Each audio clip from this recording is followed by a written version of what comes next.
Lá, continuando aqui o segundo relato, fui na delegacia, fiz todo o procedimento que era para fazer, então pedi a medida protetiva. Eu tenho, na verdade, a guarda unilateral. A medida protetiva, no caso desse tipo de violência, ela se aplica à Lei Maria da Penha. Então, logo, o juiz entende, a juíza entende que não se aplica para meninos. Então, a medida cautelar de urgência, né? Ela foi cedida para as meninas, mas para o menino não. Então, a delegada, ou foi o delegado, não me recordo direito, em Blumenau, né? Me falou que seria, como eu tinha guarda, então era opção minha deixar, se ele tentasse quebrar a medida, para ter contato com as crianças, seria uma decisão minha permitir que ele estivesse junto com o meu filho, com o menino, que a gente tem um menino, ou não. E aí, o que aconteceu? E assim aconteceu, eu consegui as medidas para as meninas, levei a medida para a escola. Uma coisa que eu acho gravíssimo aqui, seríssimo, é como eu falei em relação a, por exemplo, o conselho tutelar.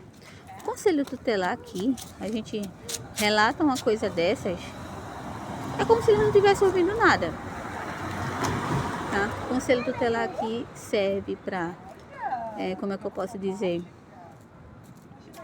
impor uma certa autoridade em cima dos pais. Por exemplo, uma criança falta 2, 3, 4, 5 dias seguidos, a escola já vai, aciona o conselho tutelar começa a ameaçar os pais, que vai ser aplicada uma medida, porque você está impedindo o seu filho de ter uma educação, e que não sei o que, mas existem coisas que realmente têm, né, urgência, e eles não tratam como urgência. Eu acho que tudo, né? Conselho tutelar, Ministério Público, Tribunal de Justiça, tudo isso que era para estar realmente em prol da vítima, e não é assim que funciona. As crianças, então, não puderam mais ter contato com o genitor, né? Nem posso dizer que é pai, as meninas, mas ele deixou de ir atrás, não, ele não deixou de ir atrás, ele continuou quebrando medida. Todas as medidas cautelares foram quebradas. Todas as medidas cautelares, todas. Sabe o que aconteceu com ele? Nada.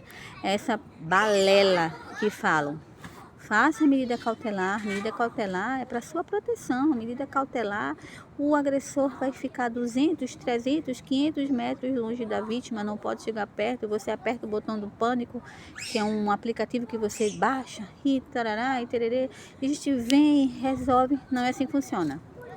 Tá? Não é muito romantizado, mas na verdade não é assim que funciona. Não funciona desse jeito. Inclusive, na última vez que eu lembro, em Blumenau, que ele quebrou a medida, né, que as meninas tinham, mas o menino não tinha, como eu falei, eu acionei o botão do pânico, né, e aí a polícia veio. Ele também tinha chamado a polícia porque estava insinuando que eu não estava deixando ele se aproximar das crianças, ele sabendo da medida. Não tem como a vítima receber medida e o agressor não receber medida. Recebe medida os dois. Porque ele tem que ter ciência de que ele não pode se aproximar. Então, quando eles fazem ciente de que existe uma medida. Então, ele foi, quebrou a medida. Os policiais, muito preparados, lá no bairro Itupava Central, em Blumenau, chegou lá e disse que eu não podia impedir ele de ver o menino. Eu disse que eu podia sim, e que o botão do pânico servia para que ele não quebrasse a medida, mas se ele quebrasse, ele deveria ser preso, que é o que deveria ter acontecido com ele, e não aconteceu. Um dos policiais ficou totalmente a favor dele, disse que ele tinha direito sim, e que a delegada ou o delegado que me informou sobre a medida protetiva me informou errado, que a medida protetiva só serviria se eu estivesse em casa. E aí eu fui e indaguei. Então quer dizer que se eu estiver na rua e eu der de cara com o agressor, e o agressor simplesmente vir para cima de mim, eu tenho que pedir para ele esperar eu chegar em casa, para então ligar para vocês, para poder vocês fazerem alguma coisa. Na rua não serve. Qualquer estabelecimento que eu estiver, ele estiver presente, ele chegue lá para tentar me coagir, a medida ela não serve, ela serve se estiver em casa. E ele disse que sim. Então, A atitude dos dois policiais na época colocou tanto a minha integridade física como a das crianças em risco. Então eu recorri à Rede Catarina no mesmo dia para relatar o que tinha acontecido. Eu não permiti que ele levasse meu filho, não permiti que ele se aproximasse das meninas. Enfim, o policial disse que eu não estava acima da lei, também disse que ele não estava acima da lei. A gente acabou tendo uma discussão. Era capaz dele me levar preso e deixar o agressor solto, né? Que é típico. E eu sei que depois eu relatei para a Rede Catarina. Um sargento foi lá até minha casa pedindo para eu desconsiderar a atitude do policial. Então, assim, eu tive a oportunidade de desconsiderar a atitude errônea do policial, porque não me aconteceu nada, assim, fisicamente. Mas poderia ter acontecido, ele poderia estar armado, ele poderia fazer alguma coisa contra mim e meus filhos, e os policiais não iam fazer nada, porque eles erraram feio na questão de proteger. Então, como eu falei, ele quebrou todas as medidas possíveis e nada nunca aconteceu com ele. Ele nunca pagou por isso. Então, é outra mentira que contam pra gente, né? As medidas, elas servem para proteger e, na verdade, não protege. Até poderia, se a lei funcionasse, se houvesse profissionais preparados para isso, o que não é o caso.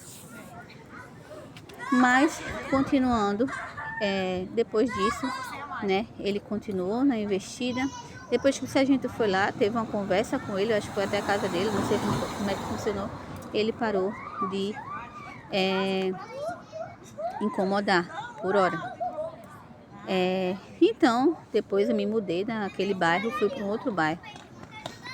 Como tinha sido determinado em juízo, né, na audiência de conciliação, desde o primeiro caso, desde a primeira situação, há 2 anos antes do segundo caso, a pensão, eu descobri que ele tinha sido desligado, porque foi quando o Ministério Público entrou com processo contra ele, ou seja, quase 3 anos depois do primeiro caso.